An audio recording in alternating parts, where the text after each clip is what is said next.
used 20 years to prepare to be president, and now he's dishing out incompetence. Well, this is the discussion for today's video, and it's not necessarily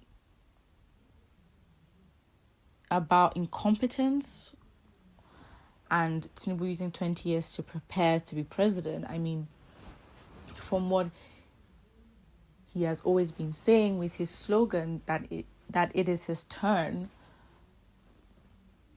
it's not surprising. Incompetence,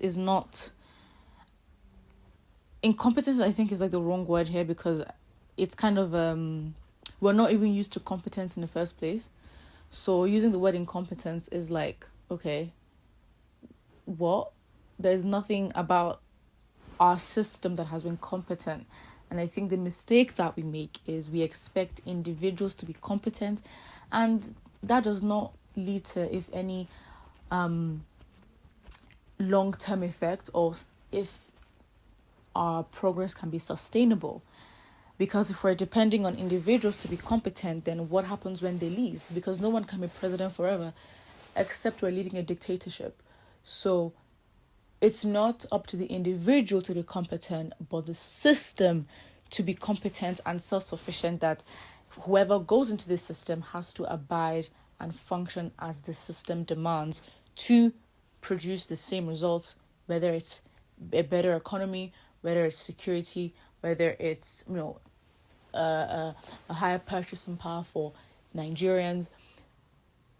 It is the system itself that has to be competent. And depending on an individual, and even Peter Obi as well, what would have happened if Peter Obi won, right? I think that as Nigerians, we can get very sentimental and just believe that, a change is going to come. But I think we lose reality of touch in understanding that if we have built an incompetent, broken system for so many years, that people have been stealing, people have built mindsets, which is a very key thing to highlight. If we have built a system of where Nigeria is today, especially with our mindset, then, I don't know how old Nigeria is, but it's definitely not less than 60 years. So imagine what kind of work it would take to undo those years of the conditioning of the people, and how our systems or our dysregulation has worked for the amount of time since Nigeria was independent. So it's like saying that, Tinubu prepared 20 years to dish out incompetence. Well, if you're looking at competence and judging, we have other people who, whilst they were in power, their work has spoken for them. Their progress, their people, their leadership has spoken for them, that they don't need to. You can definitely tell that someone is competent because of the positions they have taken over time and the things they have done. Okay, this guy is competent. But if we're talking about someone who has power, who is well networked, who I guess is a central force for different politicians in, their political market, as I'll say, because I don't know what to call it, political market. If this person, Tinubu, has held that position where even whilst he was governor of Lagos, or when he wasn't, you don't just get the term, I guess, a godfather or someone who is Jagaban. You don't get that for nothing. And so he has certainly built a reputation outside of competence, and that reputation also comes with power. So you cannot be surprised if he has used 20 years and known for that, then you can't be surprised that he got to power using those things as well. It's not surprising. So for us to talk about competence, I think we're going to start with having competent minds as Nigerians, first of all, because that's where it starts.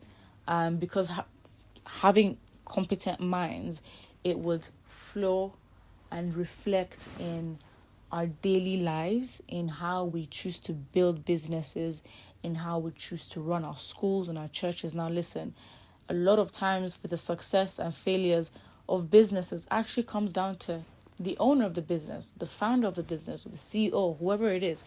It comes down to how they think, their mindset, because how you think will affect how you function and the actions you take. So that will determine in in how you go about life and the works of your hands, and it's the exact same thing.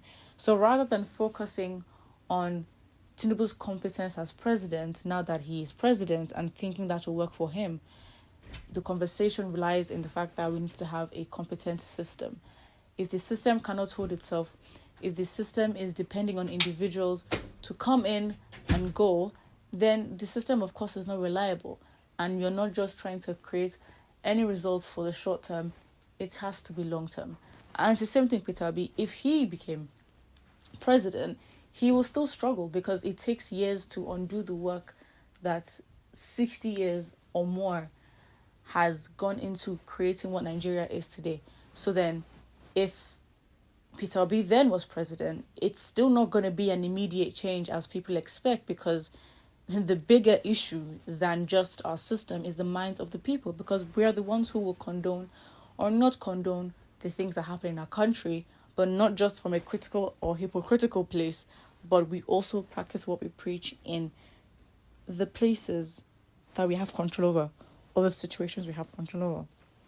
So put what you think in the comment section, and don't forget to like and subscribe.